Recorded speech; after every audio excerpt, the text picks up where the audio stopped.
Today we have a very distinguished guest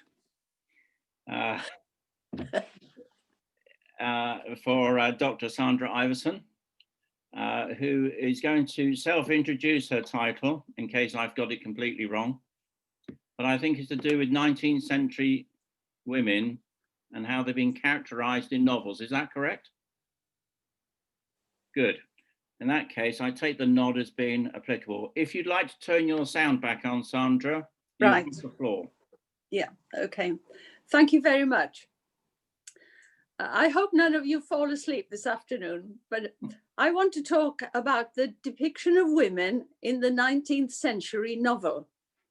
Now, you might think, why would a retired GP want to speak about the 19th century novel?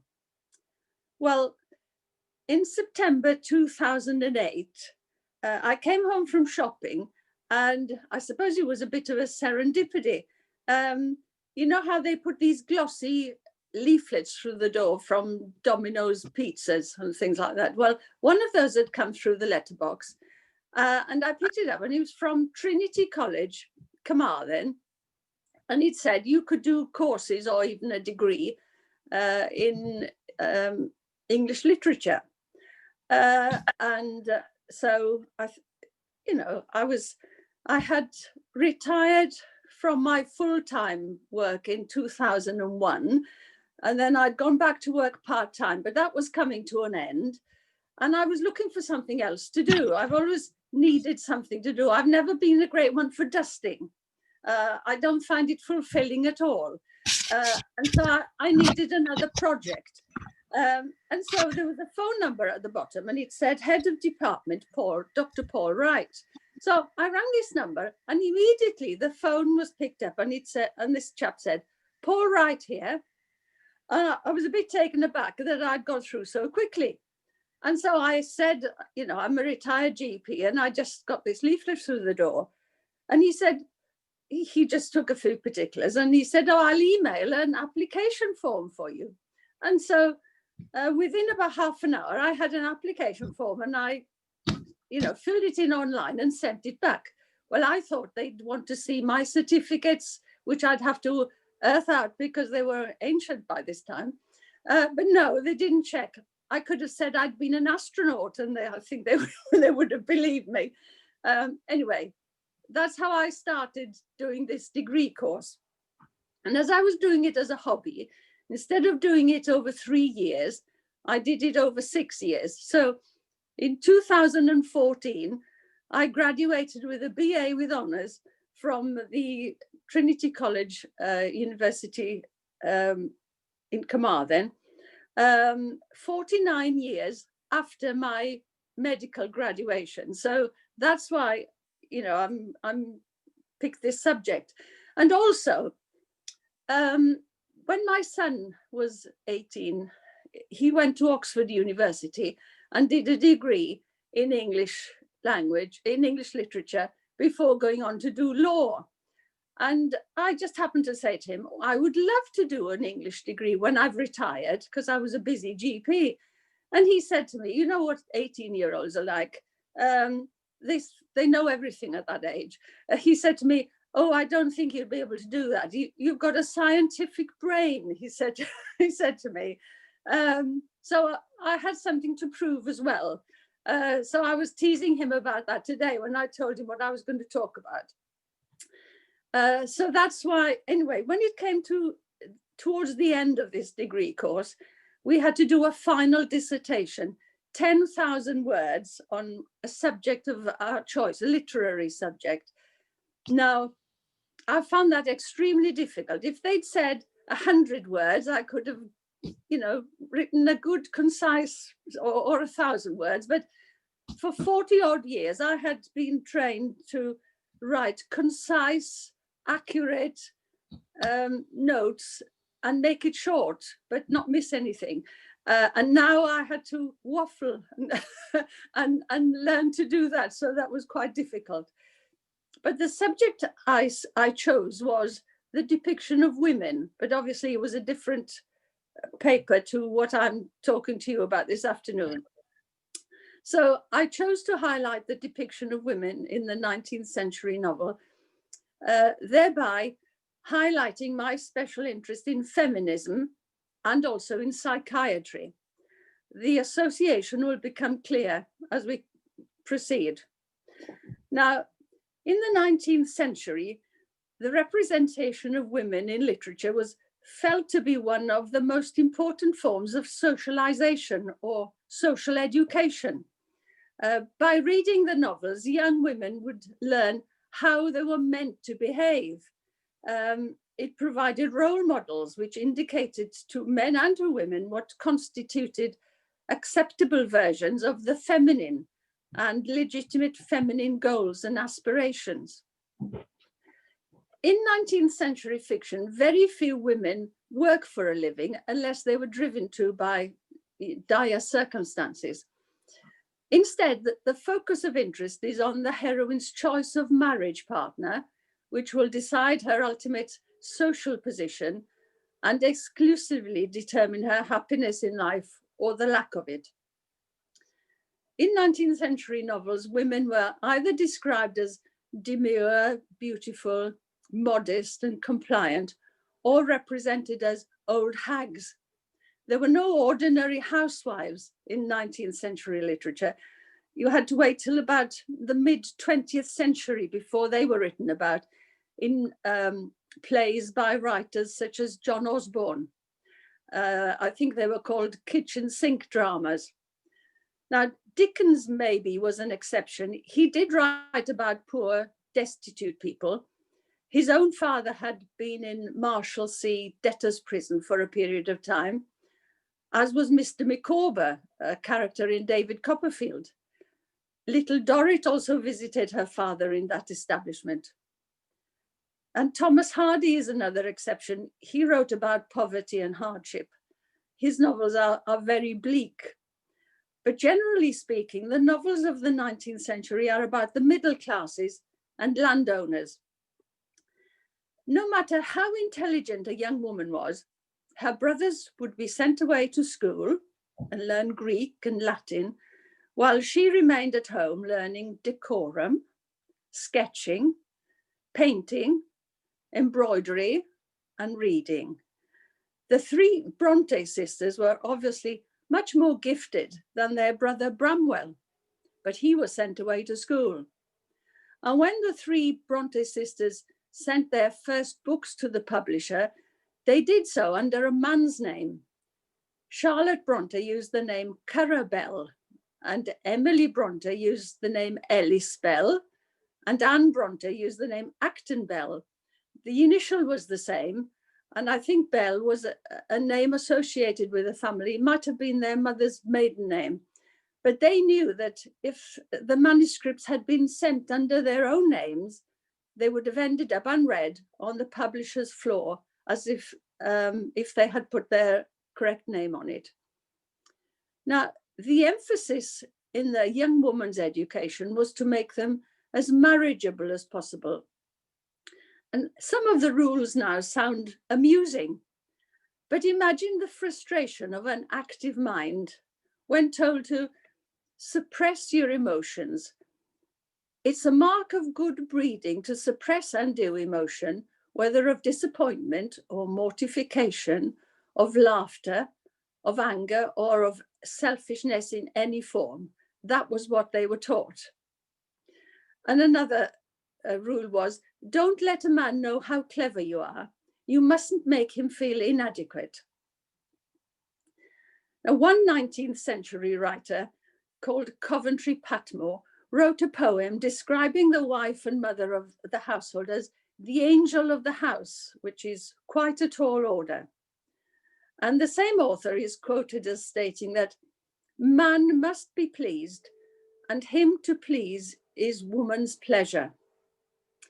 That was the general consensus of the time, and the depictions of feminine behavior in the novels were essential examples and role models, none other than social conditioning. If you remember, in Jane Austen's novels, you find details of this behavioral etiquette in Emma. The protagonist makes it her aim to instruct Harriet Smith in these skills so that she can make a better match in the marriage stakes. The emphasis was on their appearance. They were to be demure, dainty, not opinionated. It was much better to be a good listener. Then, of course, wealth played a major part in their matchmaking. Austen's Mansfield Park starts with a sentence, Miss Maria Ward of Huntingdon, with only £7,000, had the good luck to captivate Sir Thomas Bartram of Mansfield Park. And in Pride and Prejudice, Mrs. Bennet, who had 5 daughters to marry off, tries to matchmake Lizzie with Mr. Collins, a relative of Mr. Bennet, an insufferable creep, as he would inherit their house on Mr. Bennet's demise, as Mr. Bennet had no sons. Lizzie, fortunately, has a mind of her own and does not submit to her mother's pressure. Later in the book, Mrs. Bennet says, Dear Lizzie, a house in town, 3 daughters married, 10,000 a year, I shall go distracted. Wealth and marital security was uppermost in her reckoning. Again, in Sense and Sensibility, the Dashwood sisters and their mother were at the mercy of their older stepbrother, who, in spite of promising to provide for his widowed stepmother and stepsisters, he reneged on his promise to his dying father, and prompted by his wife, reduced their income greatly, thereby reducing their chances of making a good marriage, because even wealthy suitors preferred to marry into wealth.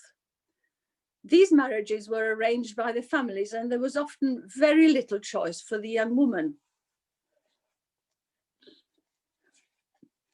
When the woman got married, all her wealth and possessions became solely her husband's, and many young women's dowries were squandered by unscrupulous husbands on gambling and prostitutes, and when her money was spent, she was abandoned and left destitute. A married woman had no rights. She was not allowed to contract legal obligations and was not allowed to engage in trade. This was the legal position, quoted from the publication International Common Law, written in 1863. By marriage, the personal identity of the woman is lost. Her person is completely sunk in that of her husband, and he acquires an absolute mastery over her person and her effects. Hence her complete disability to contract legal obligations, and except in the event of separation by divorce or other causes, a married woman in the UK cannot engage in trade. That was a quotation from this common law book. These poor women were powerless. There were powerful censorship rules, so it was dangerous for women to write about these injustices. So they highlighted their plight through the means of a story, the novel. Now, one of the first feminist writers was Mary Wollstonecraft, the mother of Mary Shelley, who later married Percy Shelley. Mary Shelley was the author of the book Frankenstein. Well, her mother wrote a book called The Vindication of the Rights of Women. Edmund Burke, a philosopher and MP, had written a book about the rights of man. And so she wrote one about the vindication of the rights of woman. Now, in order to illustrate the injustice to women, she went on to write 2 novels. One was called Mary, and the other one called The Wrongs of Woman. Now, Mary Wollstonecraft has recently been in the news. I don't know if you read about, I don't know if you can see this. A statue made of Mary Wollstonecraft. It's in Newington Green, and it's of a naked Barbie-like figure on top of a very rough plinth. Now, can you imagine someone making a sculpture of a male writer with no clothes on? When I saw this and read about it, I was, what the Welsh say, tamping, because it doesn't give women any dignity at all. And the thing is, the sculptress was a woman herself. I don't know. And when they queried her, she says, oh, she's supposed to represent all women. Well, I don't know many women who have figures like Barbie. And then she said, but I have given her a few furrows in her brow to make her look as if she's a thinker.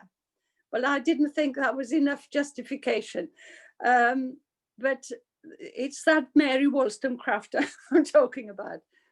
Now, in her book, The Wrongs of Woman, after the lady that the story is about, after her husband had squandered her dowry, he pressurizes his wife, the heroine of the book, who's called Maria, to go and ask her uncle, who's her guardian, for more money.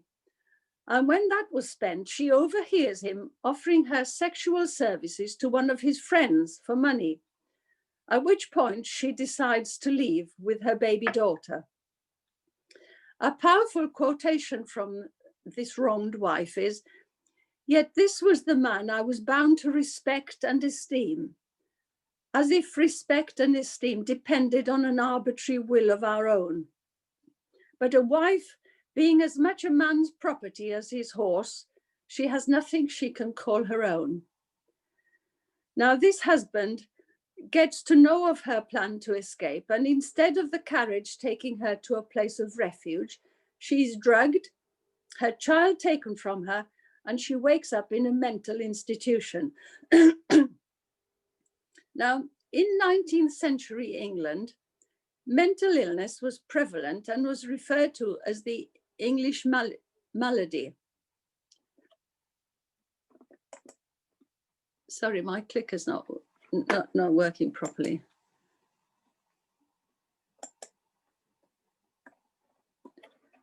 Just a minute, I've got a technical problem.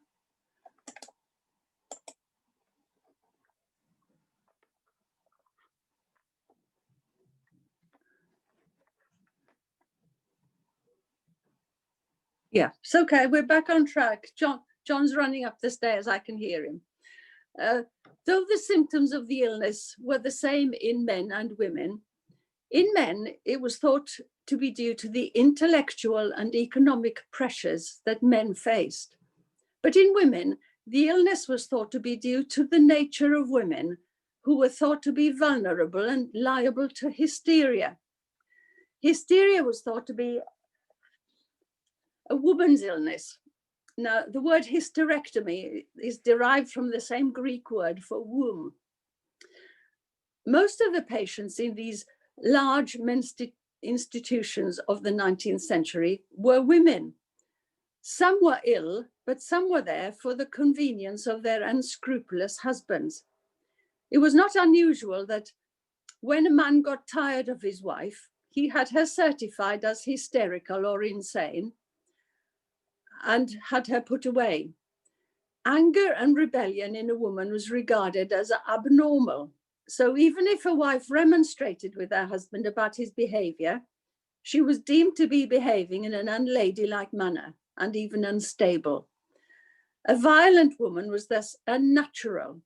Since females were the childbearers, they were perceived as passive, weak, and highly vulnerable to stress, particularly during pregnancy, the postpartum period, and menstruation.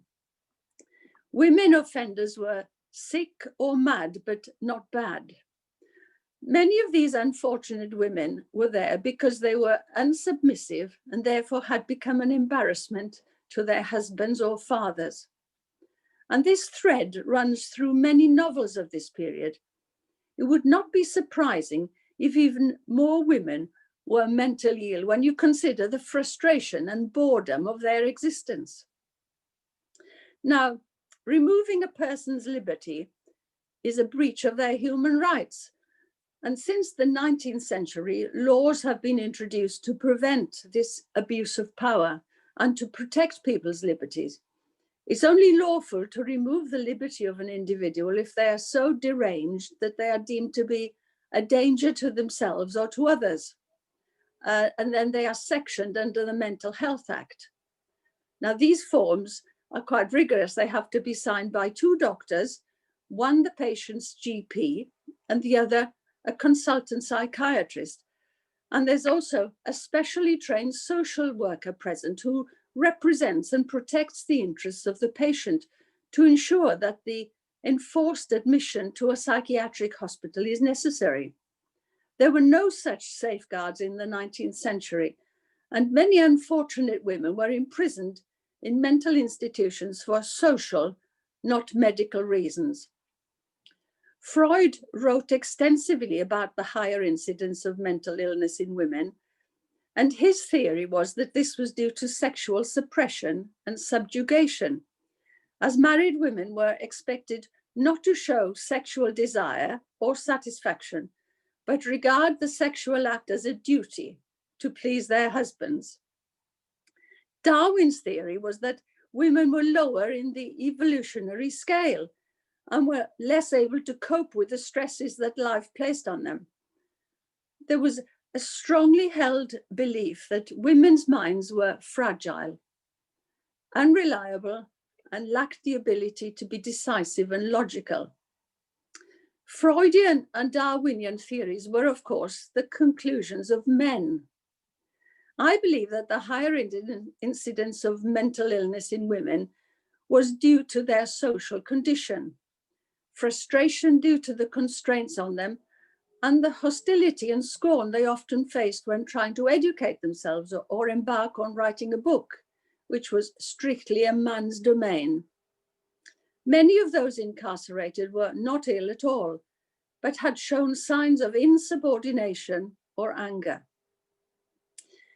In Wilkie Collins's book, The Woman in White, the young woman in white had escaped from a mental institution. Later in the book, we find that the reason she had been incarcerated was that she knew incriminating facts about a certain titled gentleman who was seeking the hand in marriage of a wealthy, eligible heiress. She was put away in case she revealed his criminal activity. In the same novel, the young heiress, who is petite, blonde, has all the social graces, but is not all that bright, has a cousin who is her companion. The cousin is very capable and clever, but because of that, she is described as masculine, swarthy, and unnatural. Women shouldn't be clever and be able to discuss things logically. It was unseemly. A novel you've probably all read is Jane Eyre by Charlotte Bronte. Jane Eyre was orphaned and sent to live with an aunt and uncle. Now, the kind uncle died, leaving Jane with his cruel wife and her children. Now, you may have noticed many characters were orphans because maternal mortality was very, very high. Mary Wollstonecraft had died in childbirth. The mother of the Brontes had died. Now, Jane in Jane Eyre was mercilessly bullied by her male cousin. And one day she reached the end of her tether and had the audacity to react and expose a bad temper, hitting the boy and being rude to her aunt, answering her back. Now, this was a shocking thing for a girl to do. It showed instability, possibly a tendency to insanity. And she was locked in the Red Room, where she had seen her uncle's corpse laid out, and she became hysterical until in exhaustion she falls asleep. As a result of this behavior, Jane is sent away to Lowood School, and her reputation for being vicious is announced to all the pupils. It's not a good start. Mr. Brocklehurst stood her on a chair and introduced her to all the other orphans as a servant of the evil one, and advised the girls to avoid her company. In spite of the hardships, the inadequate diet, the cold, she had a good education, which years later enabled her to get away from there and have a job as a governess for Adele, the ward of Mr. Rochester, who's described in the book as a grim-faced, stern, impatient man. Eventually, as you all know, Mr. Rochester falls in love with Jane and proposes marriage. After her acceptance, he buys her jewelry and fancy clothes And we read in the book that Jane is uncomfortable about these fripperies as she feels she's being dressed as a doll. She feels that she is being objectified. And Mr. Rochester says that he meant to claim her thoughts, conversation, and company for life. Now, the marriage ceremony is interrupted when they get to the place where, if you know of any just cause why this marriage should not take place. Mr. Rochester already had a wife, the mad woman in the attic, who was an heiress from the West Indies. Now, his first marriage had been arranged by his father. It was a business arrangement. Now, was Bertha Mason Rochester mad when she married him? Or did she become mad after she was brought against her will from a sunny, warm climate to the Yorkshire moors and incarcerated in the attic of Thornfield Hall? Jean Rhys has written a prequel to Jane Eyre called The Wide Sargasso Sea, depicting the early life of Bertha and her transportation to Thornfield. She had no choice in the matter. Further on in the story, we read Jane Eyre escapes from Thornfield and is found cold, hungry, and homeless, and taken in by two kind sisters, whose brother is, at first, in spite of being a clergyman, very unwelcoming. But when he discovers that Jane is educated, he realizes she could be useful to him. His aim was to become a missionary in India, and Jane helps him in his learning of Hindustani. He then asks her to marry him so that she could go with him and help him with his work. There was no mention of love. She sensibly refuses him, much to his annoyance. He thought he was doing her a favor, marrying beneath his class. "You are formed for labor, not for love," he says to her. "A missionary's wife, you must and shall be. I claim you." What arrogance. He then continues to pressurize her. "We must be married, I repeat it." She is then subjected to his iron silence when he showed the disappointment of an austere, despotic nature which had met with resistance where it expected submission. She later hears of the fire at Thornfield Hall and goes to see what has befallen Mr. Rochester. She finds that he was badly injured when he tried to release his mad wife from the attic during the fire.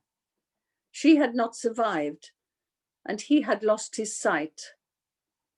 In the meantime, Jane had inherited money from an uncle that she'd later come to know that was working in the West Indies somewhere. So she now has money and she has choices. And a famous line from the book is, "Reader, I married him." I don't know, I can't get my head around that, but she did. But at least the power had shifted. She now had money and she proposed to him. So she chose to ask him and wanted to be his wife.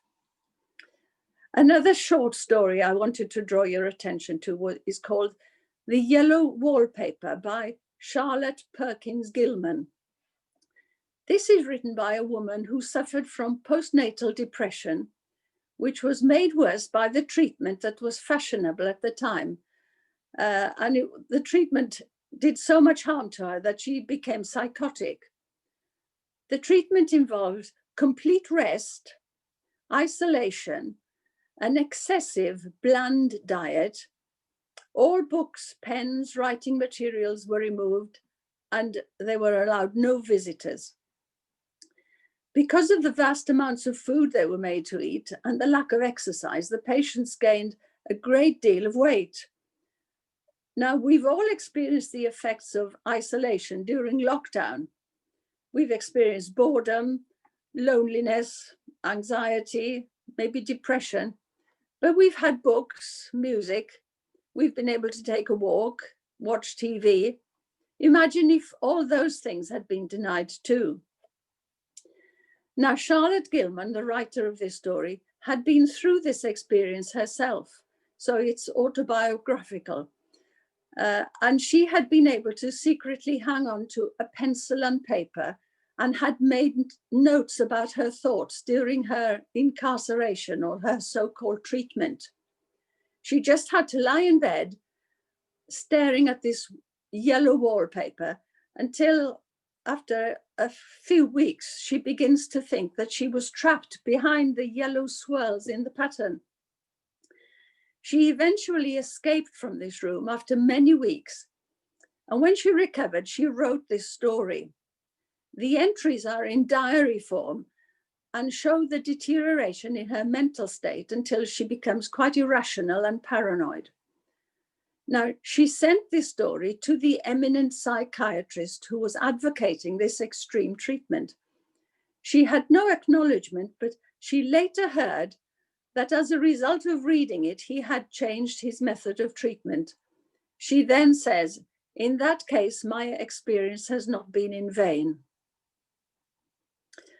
Now, in the 19th century, women were to be decorative and pleasing, not intelligent thinkers and writers.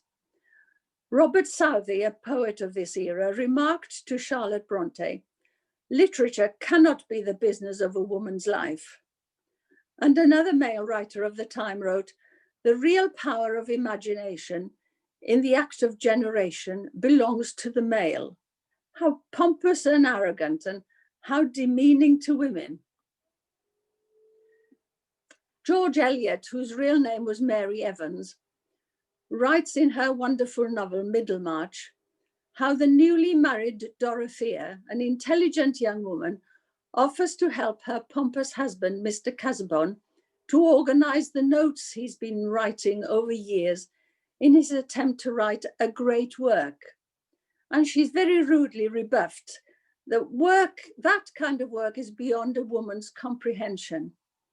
Now, after his death, she finds he's not even kept proper notes of his research, only scribbles on notes and bits of paper. Mary Wollstonecraft wrote in A Vindication of the Rights of Woman, "The mind will always be unstable that has only prejudice to rest on." Pamphlets were written and distributed, giving advice to young women on how to become pleasing, with advice such as, "Cultivate a fondness for dress. This is natural for a young woman. Don't dance with spirit. There should be no immodesty. Don't let your husband know the extent of your learning." Those were the instructions given to young women in the 19th century. Wollstonecraft despises this social conditioning and writes, "Women everywhere are in this deplorable state, for in order to preserve their innocence, as ignorance is courteously termed, truth is hidden from them, and they're made to assume an artificial character before their faculties have acquired any strength. Men are educated for professions, women just to marry well." Again, she wrote, "Women are weakened by false refinement, ever anxious and restless. This leads to a mixture of madness and folly. It is reason, not sensibility, that makes a good wife and a good mother, but women are denied the education to reason." Now, speaking personally, I thank God that I was born in the 20th century. I think I would have been driven mad if I had been brought up in the 19th century. It is only since, when you think about it, it's only since 1865 that the first woman qualified as a doctor in the UK. And she had to fight for years to be allowed to study medicine and take the exams. Now, I graduated in medicine exactly 100 years later. And even then, only 20% of the year's intake were women. By now, entrance to medical school is on merit, not prejudiced by gender, so women's opportunities are improving. Women were first accepted into Girton College, Cambridge, in 1869 and were able to study and to take exams, but not given degrees until 1948. It was only in 1961 that the Oxford Union voted to admit women to full debating membership. And it was in 1974 before the first 5 men's colleges in Oxford admitted women. So those last few dates I've mentioned have been within our lifetime. And it's sobering to realize how slow things have developed. But I'm glad that we are slowly getting there. But there is still a glass ceiling. We've moved some way from the extreme prejudice of the 19th century, but there is still a long way to go. Recently, it was highlighted that women working for the BBC, doing the same work as their male colleagues, were paid much less. So I'll end with a quotation, again from Mary Wollstonecraft. Women are not fighting for control over men, but for control over their own lives. So I'm sure you've got lots of comments and questions after that.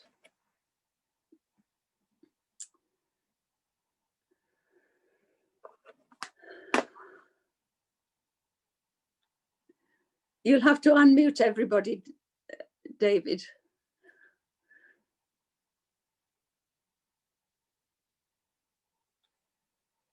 I can't hear. Unmute. I'm unmuted. Unmute. Unmute. Unmute.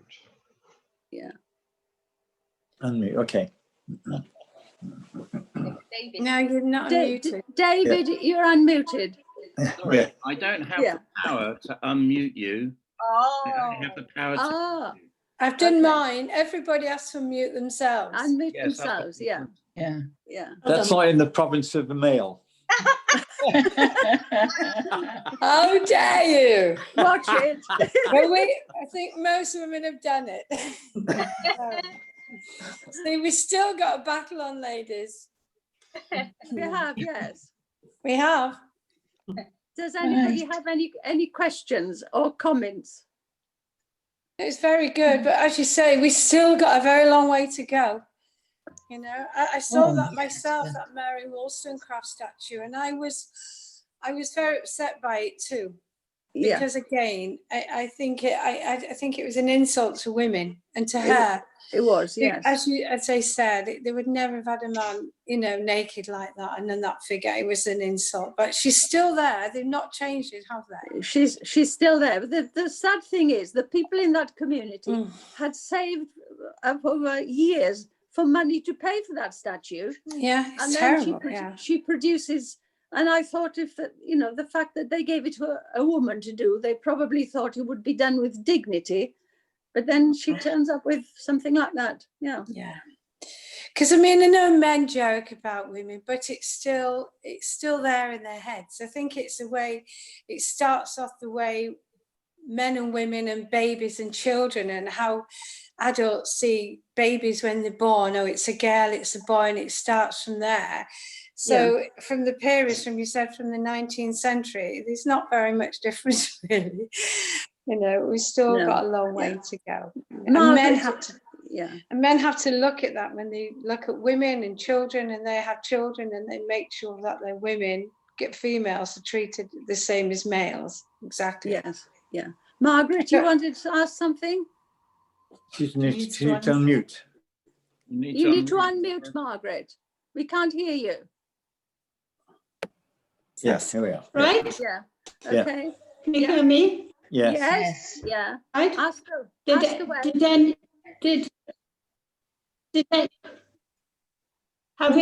any of you see the film that was on last week? Can you hear me? Yes. No, you keep breaking up. Yeah, we can. Do you mean the film The Wife? Yeah. Yes.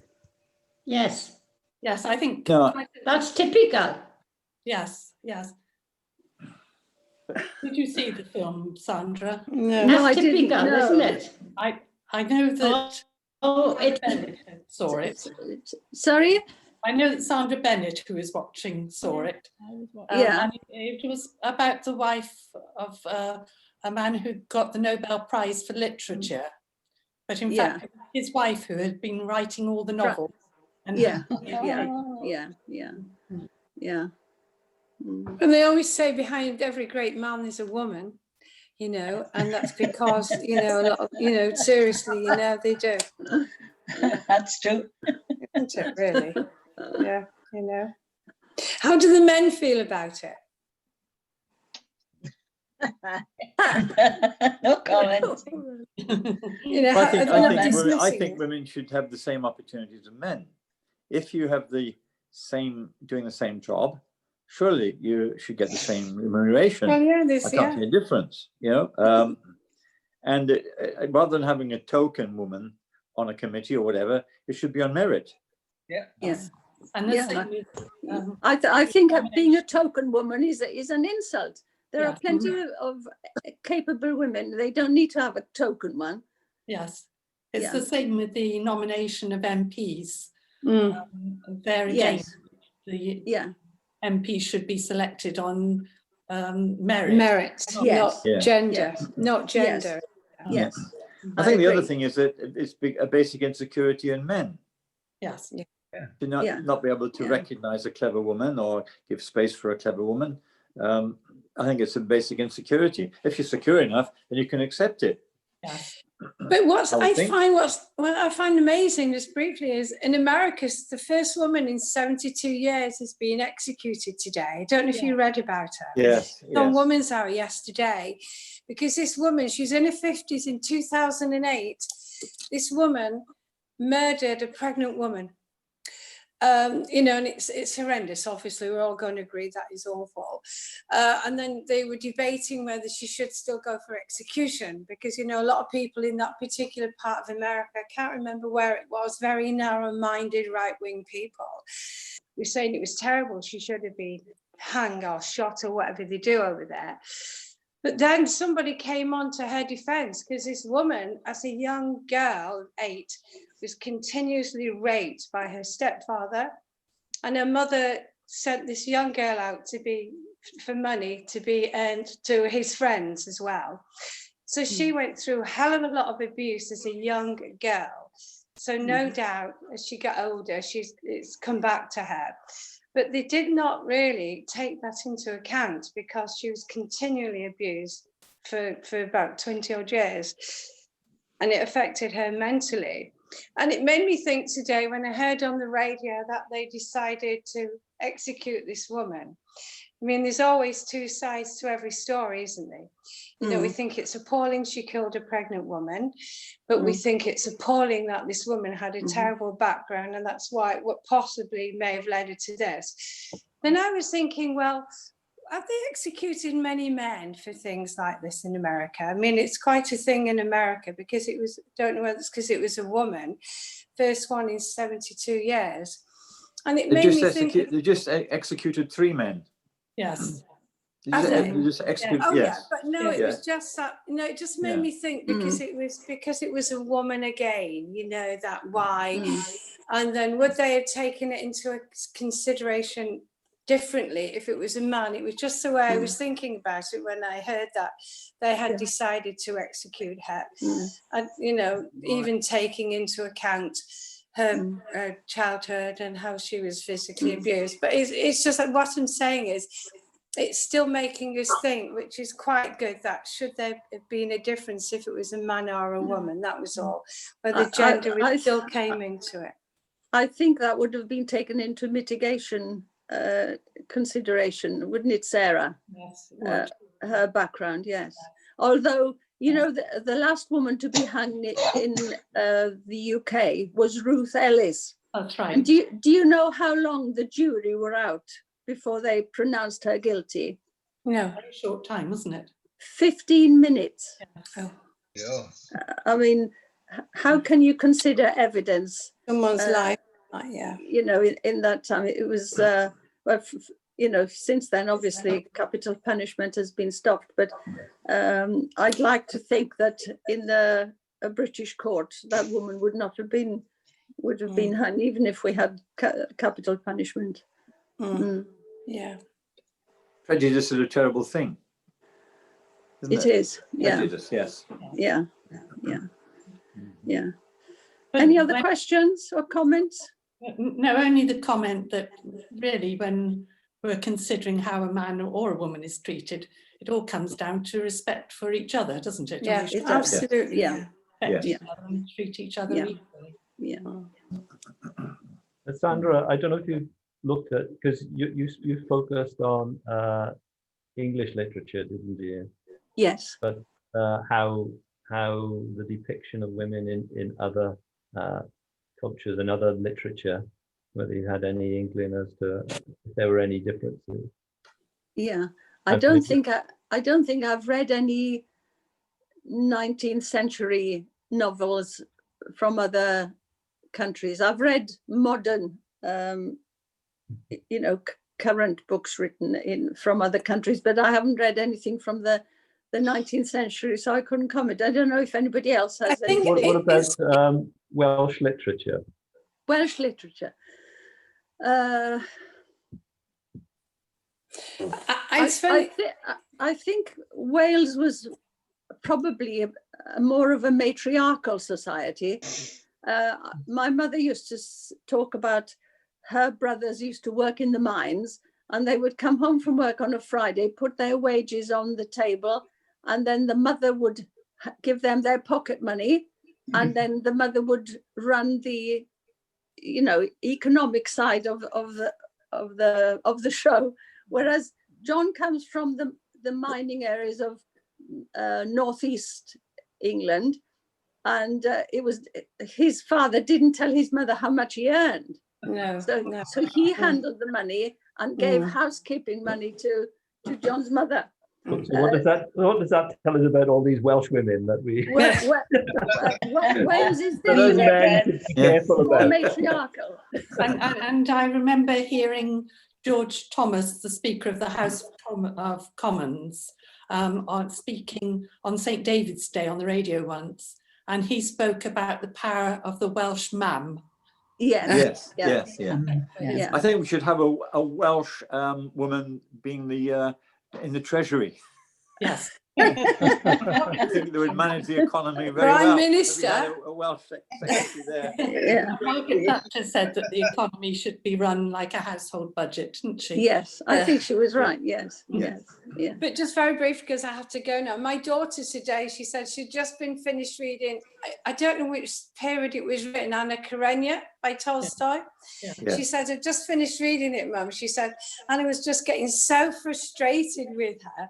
And I think she said she's going to start every third book she reads, she's going to read a classic. She's reading Jane Eyre now. I think she's read them years ago, but now she's in her 30s. And she says she's getting really frustrated with these women. And I suppose it's the same in other countries as well, because like Anna Karenina in Russia, they probably had it all, like when Paul has just asked now. No doubt it went on all over the globe, really, the way women were suppressed, wasn't it, really? Yes, I suppose. But listen, I have to go now. So thank you so much for that. I really enjoyed that. Okay. So thank you. Bye, everyone. Lovely to see you. Bye. Bye. Bye now. Bye-bye. I remember getting angry with Tess of the D'Urbervilles when I was reading it. Absolutely. Drove me mad. Stupid woman, why did you go? Do you remember when she confessed what had happened? She'd been raped before she married her husband. And although he had confessed that he'd had lots of other women before, he just throws her out, and she has to go and work as a farmhand, working in the fields, getting the vegetables up in the colder winter. And she decides to go back to where the husband came from because she was destitute. And then she decides not to go in and talk to his family. And I got so angry with her because she wasn't assertive enough. But then if you've been pressed down and subjugated for so long, you don't have any confidence, do you? No, but you don't.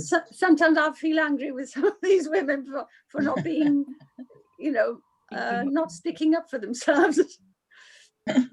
Certainly, I'm glad I'm married to a woman in the 20th century, not the 19th century woman of the 19th century novel.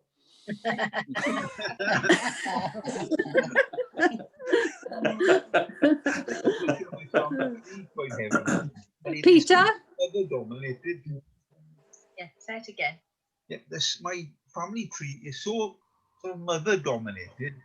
In every part of the tree, the mother dominates the family. Yes, yeah. I think that's just in Wales, though.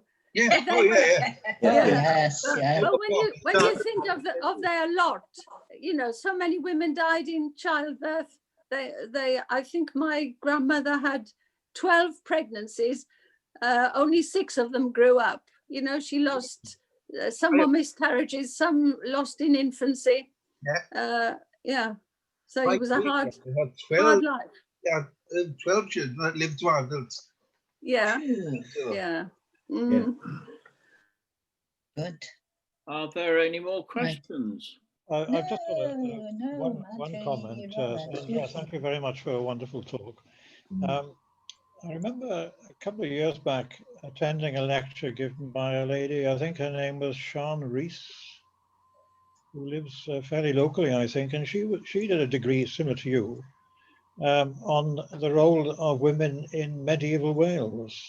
All right. The question from Paul earlier reminded me of this, and she found that under Hywel Dda, women had much more rights. Yes. Yes, he did. Yeah, they did. Yeah. He'd done some research on this, and it was wonderful. And of course, that didn't carry through to the 19th century. No, it's the influence of when we were taken over by the English that women started being You can blame Henry VIII for that. there's the Hywel Dda Museum in Narberth, I think it is, and that illustrates a lot of that. Right. Yes. Far better off under the Welsh way of thinking, not the English book. Yeah. Yeah. Good. Anyway, well, that would make an interesting study for another day, wouldn't it? Yeah. Yes. Yes. Yeah. Yeah. Very good. But reading in Observer on Sunday the passing of Catherine Whitehorn, and what a force for good she's been, you know, even in the latter part of the 20th century. And apparently, when she joined the Observer first, David Astor, the editor, didn't like women on the staff. No. Because if women were single and forceful, they weren't the sort of journalists he wanted to encourage on the paper. No, no. If they had children, then they should be home looking after them. Yeah, yeah. She had a problem with David Astor. Yeah, yeah, yeah. Anyway, thank you so much. Mm-hmm. Yeah. Okay. Thank you, David, for today. And for the next lecture, will it be the same numbers? Yes, the meeting identity code is always the same, and the passcode is always the same. So if you were ever asked for the passcode, if you actually made a note of it from your emails or from the WhatsApp message, then you'd always have it to hand. Yes. The other thing is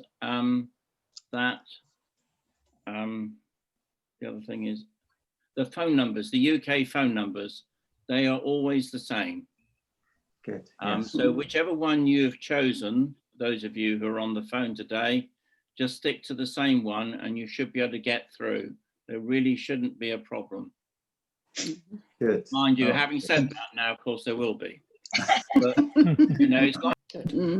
Michael Morris, the next one, isn't it? Now, our next lecture is Mike Morris. It's still the life of a farmer, so I'm assuming it's part 2. Yeah. It's not a repeat of part 1. No. And if it is, then I shall let him know when I listen to it. But thank you all for coming. It is simply wonderful to have you all in my home, socially distanced. And we must do this again sometime. Thank you, David. Yeah. Thank you so much. Now it's cup of tea time. And now it's cup of tea time. You have to make your own. Yes, and please provide your own mugs. Thank you. Thank you. Thank you. Bye. Bye.